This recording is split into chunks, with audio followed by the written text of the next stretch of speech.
예전 어느 채널에서 강대국의 비밀이라는 다큐멘터리를 보았습니다. 제가 본 그 다큐는 고대 로마가 지중해의 패권을 차지하고 역사상 가장 강력했던 제국을 건설할 수 있었던 이유가 바로 로마의 시민권 때문이다 라고 진단하였습니다. 로마 이전의 다른 패권 국가들은 정복한 국가를 억압하고 수탈하기만 했지만 로마는 정복한 속주의 지도층과 영향력이 있는 사람들에게 로마의 시민권을 주므로 여러 가지 권리를 누리게 하였습니다. 로마의 시민권을 가진 사람들은 투표권과 참정권을 가졌으며 인권의 보호를 받아 고문을 당하거나 매를 맞지도 않았고 반역죄가 아니라면 사형 선고도 받지 않을 수 있었습니다. 이런 로마의 시민권을 가진 사람들은 로마 시민인 것을 자랑스럽게 여겼습니다.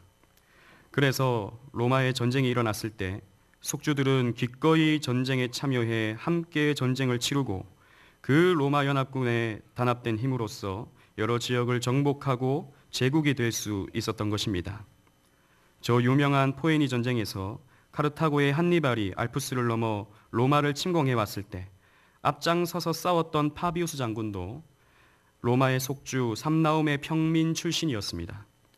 로마에게 가장 극렬하게 저항했던 삼나움이었지만 그곳의 평민이었던 자신에게 로마의 시민권이 주어지자 파비우스는 자신에게 특권을 선사해준 로마를 위해 힘껏 싸웠습니다. 당시 지중해의 강력한 제국으로 성장해가는 로마의 시민이 되었다는 그 자부심이 파비우스로 하여금 로마를 위해 목숨까지 바쳐가며 싸우게 했던 것입니다. 오늘 본문의 배경이 되는 빌립보는 AD 31년에 옥타비아누스가 안토니우스를 물리치고 로마의 속주로 편입시킨 지역입니다. 이후 옥타비아누스는 로마의 군인들과 농부들을 대거 이주시켜 빌립보를 그리스적인 도시에서 로마적인 도시로 탈바꿈시켰습니다. 또한 빌립보 역시 시민들의 상당수에게 로마의 시민권을 주었습니다. 따라서 빌립보 사람들도 로마의 시민으로서 상당한 자부심을 느끼고 있었습니다. 바울은 이런 환경에 있는 빌립보 교회 성도들에게 그리스도의 복음에 합당하게 생활하라고 명령하고 있습니다. 여기서 생활하라에 해당하는 헬라어 폴리티오라는 이 말은 시민으로 살다라는 의미가 있습니다. 그래서 여러분들의 성경책 중에는 이 생활하라 옆에 괄호 2번이 되어 있고 저 밑에 보면 각주가 달려 있는데 시민으로 살다 혹은 시민 노릇이다라고 이렇게 다르게 해석을 덧붙이고 있습니다.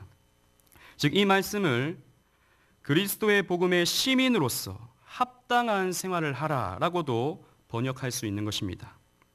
로마 시민권을 가진 사람이 자부심을 가지고 그 로마 시민으로서 합당한 삶을 살아가듯이 우리 역시 그리스도의 복음 시민으로서 자부심을 가지고 합당한 삶을 살아야 한다는 말씀입니다. 복음 시민이란 복음을 듣고 그리스도의 지체가 되어 이제 복음을 전해야 할 사명을 받은 빌립보 교회 성도들을 지칭하는 말입니다. 하지만 이 영감의 말씀은 빌립보 성도들뿐만 아니라 오늘 저와 여러분들에게도 그대로 적용되는 말씀일 것입니다. 그렇다면 오늘을 살아가는 성도가 어떻게 사는 것이 그리스도 복음에 합당한 삶이겠습니까? 오늘 본문을 통해 함께 이 말씀을 상고해 보고자 합니다. 첫째로 성도는 한 마음으로 협력하여 복음 운동에 매진해야 합니다. 27절로 28절 말씀을 우리 다 같이 읽겠습니다. 시작. 오직 너희는 그리스도의 복음에 합당하게 생활하라. 이는 내가 너희에게 가보나 떠나 있으나 너희가 한 마음으로 서서 한 뜻으로 복음의 신앙을 위하여 협력하는 것과 무슨 일에든지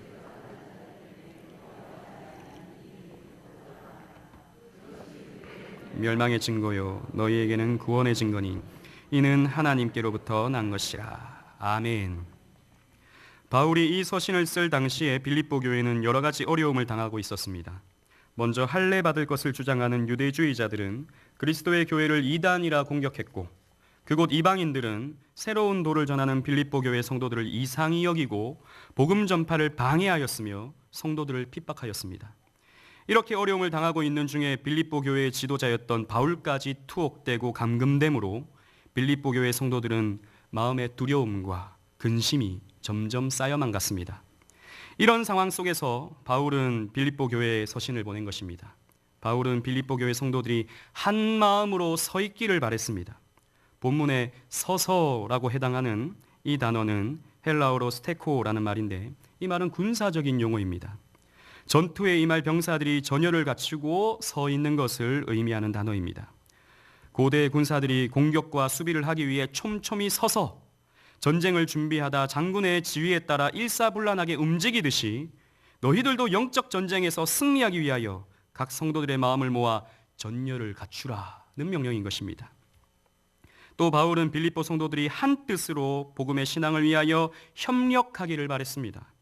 여기서 협력하다라는 말도 헬라어로 시나들레오라는 말인데, 같이 싸우다, 동맹하다라는 뜻을 가지고 있습니다. 즉 바울은 고대 도시국가들이 전쟁을 할 때 도시국가별로 동맹을 맺어 외적과 싸워 전쟁을 했듯이 빌립보 교회 성도들도 서로 연합하고 동맹하여 이 어려움과 싸워 이겨가라는 말인 것입니다.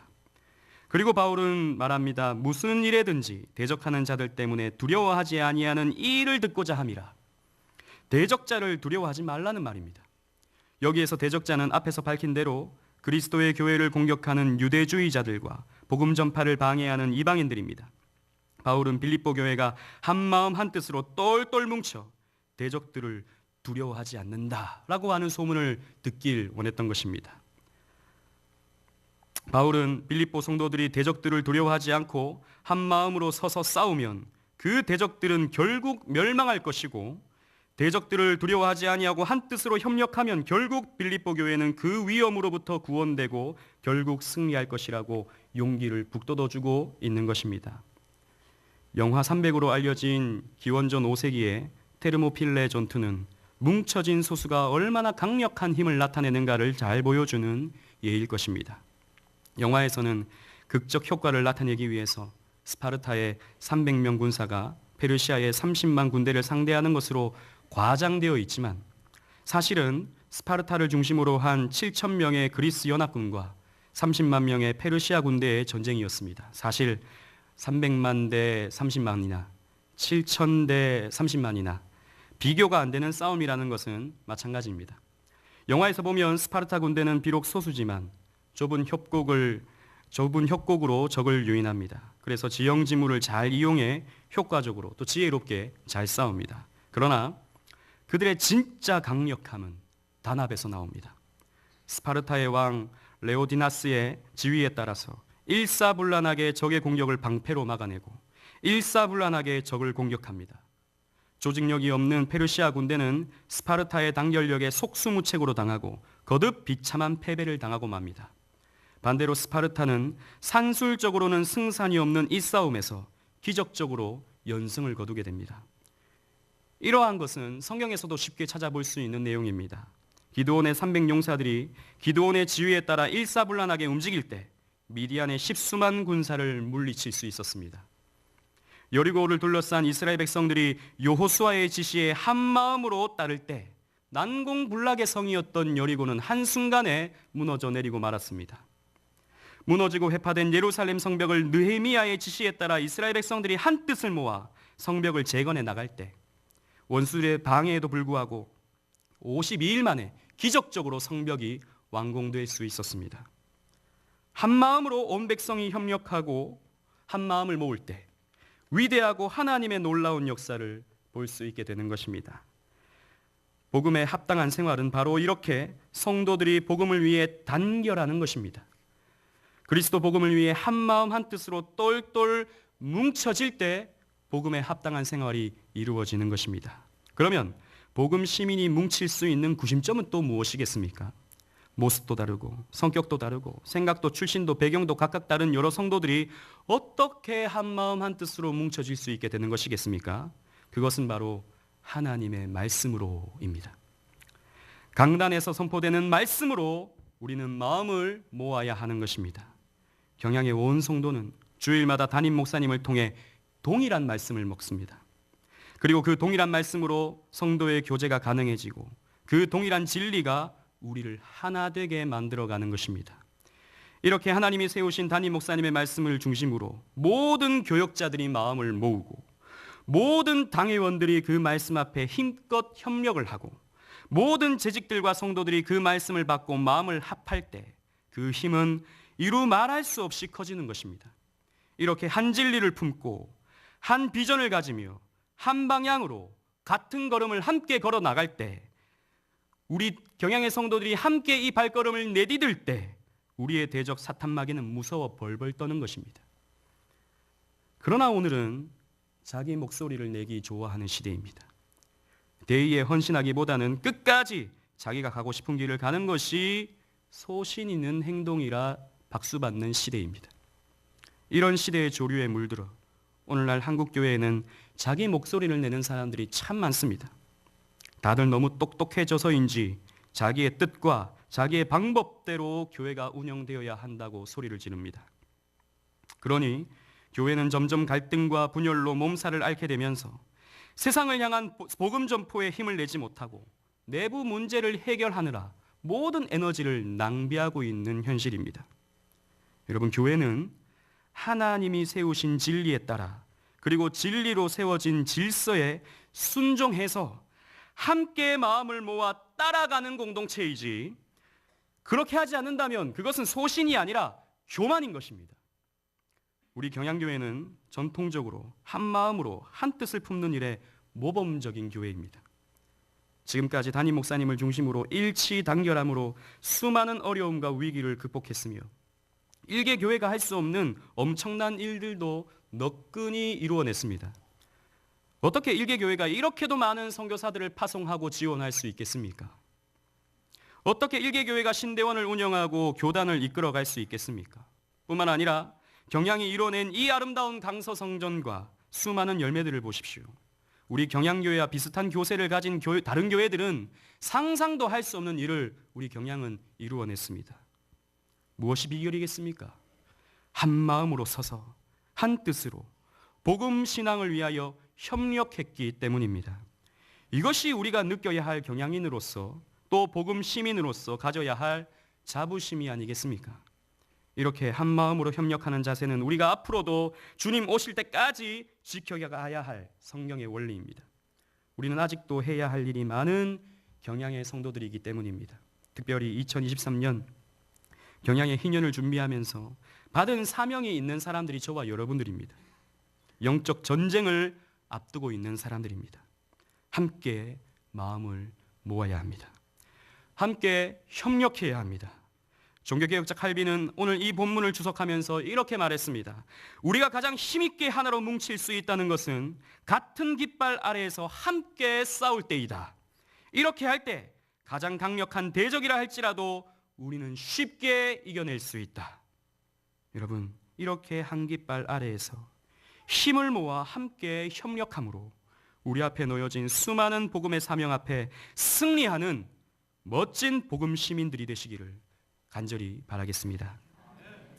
둘째로, 성도는 복음을 위해 기꺼이 고난을 감내해야 합니다. 29절로 30절을 다 같이 읽겠습니다. 시작. 그리스도를 위하여 너희에게 은혜를 주신 것은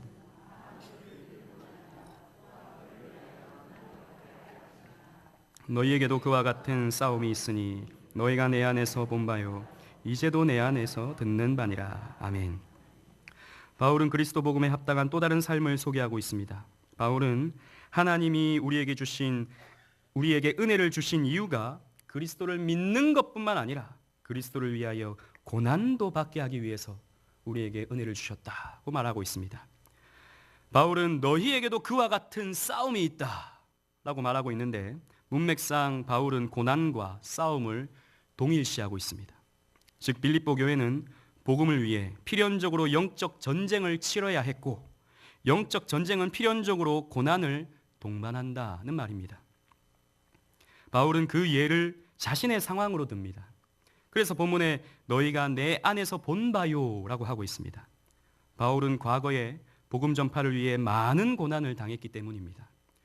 고린도후서 11장 23절로 27절을 보면 제가 읽겠습니다. 내가 수고를 넘치도록 하고 옥에 갇히기도 더 많이 하고 매도 수없이 맞고 여러 번 죽을 뻔하였으니 유대인들에게 40에서 하나 감한매를 5번이나 맞았으며 3번 태장으로 맞고 1번 돌로 맞고 3번 파선하고 일주야를 깊은 바다에서 지냈으며 여러 번 여행하면서 강의 위험과 강도의 위험과 동족의 위험과 이방인의 위험과 시내의 위험과 광야의 위험과 바다의 위험과 거짓 형제 중의 위험을 당하고 또 수고를 하고 애쓰고 여러 번 자지 못하고 줄이며 목마르고 여러 번 굶고 춥고 헐벗었노라.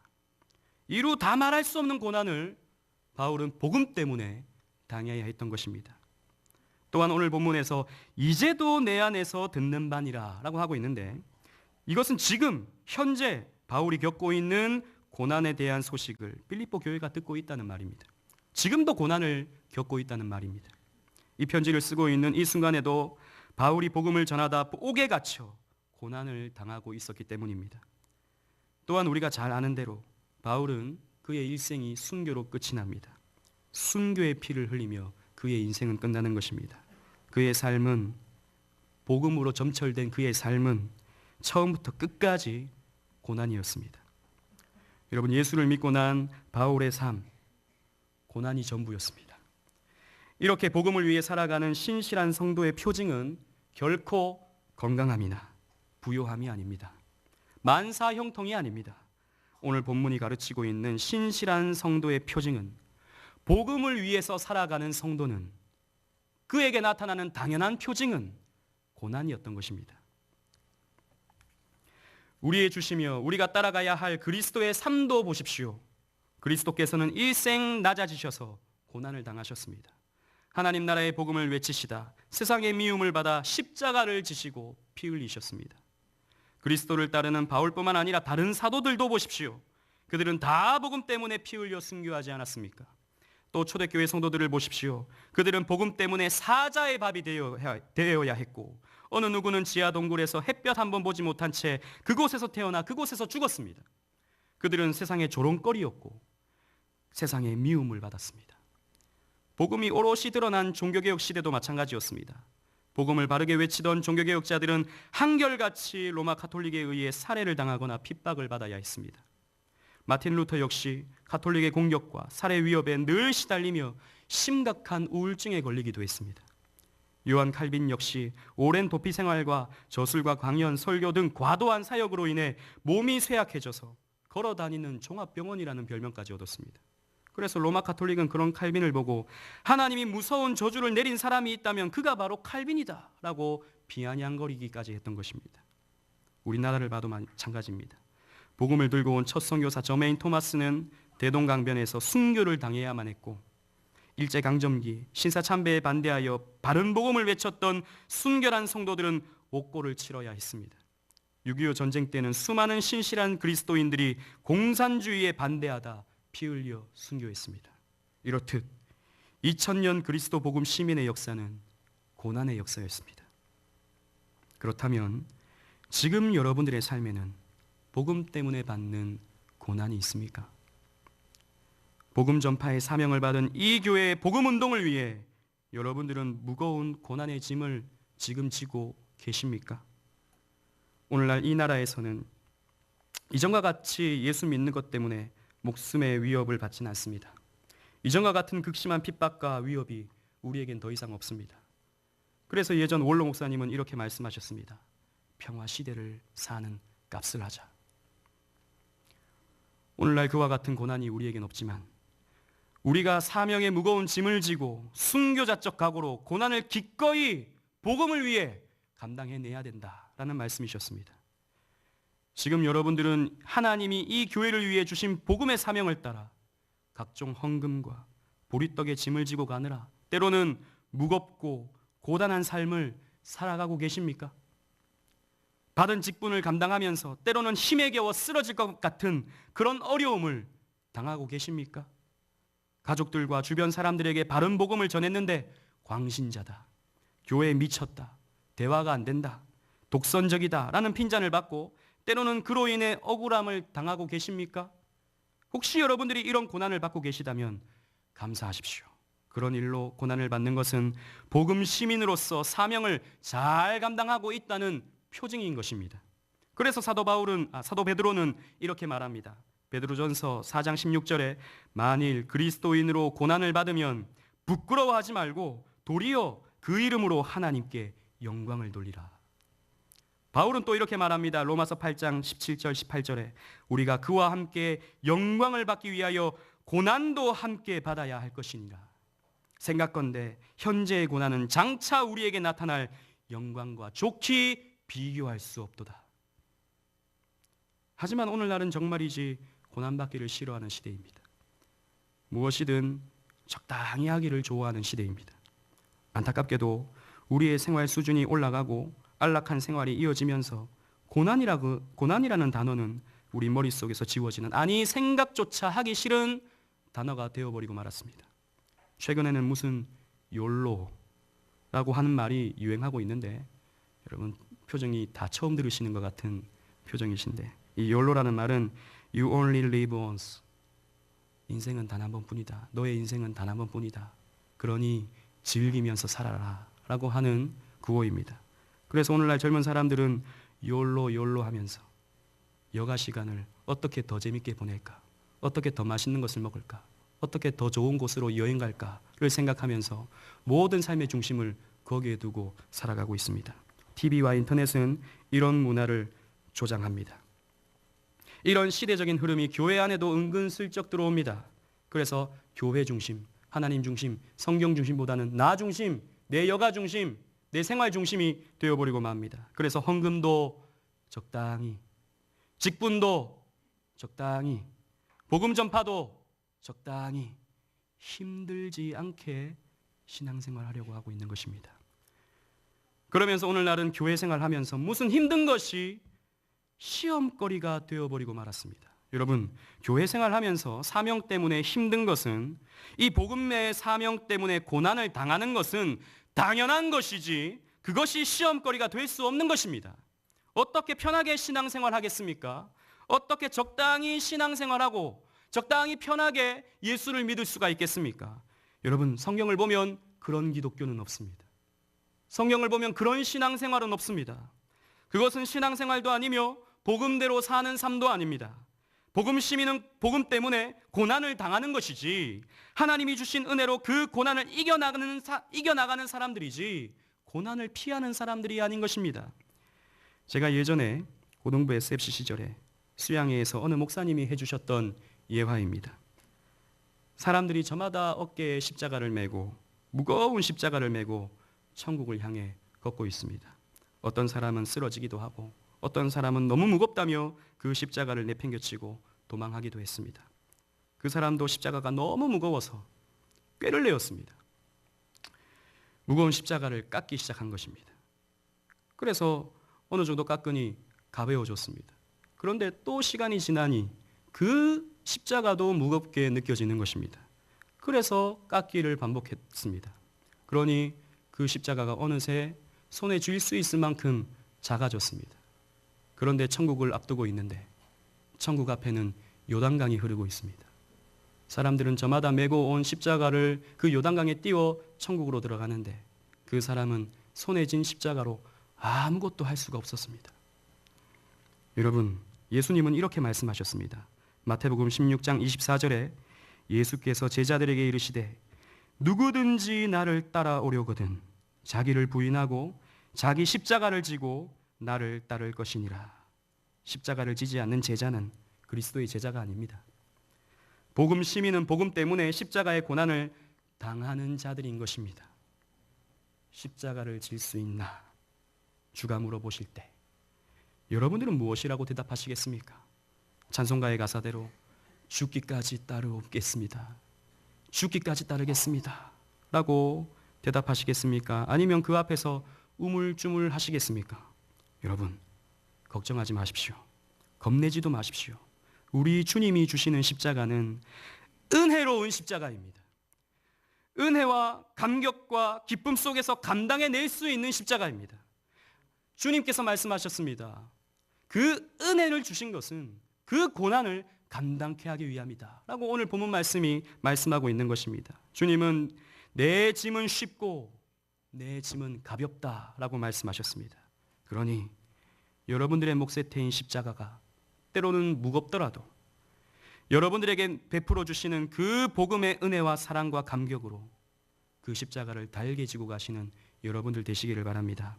복음 때문에 당해야 할 고난이 있다면 그 고난 피하지 마시고 기꺼이 감당해 내시기를 바랍니다.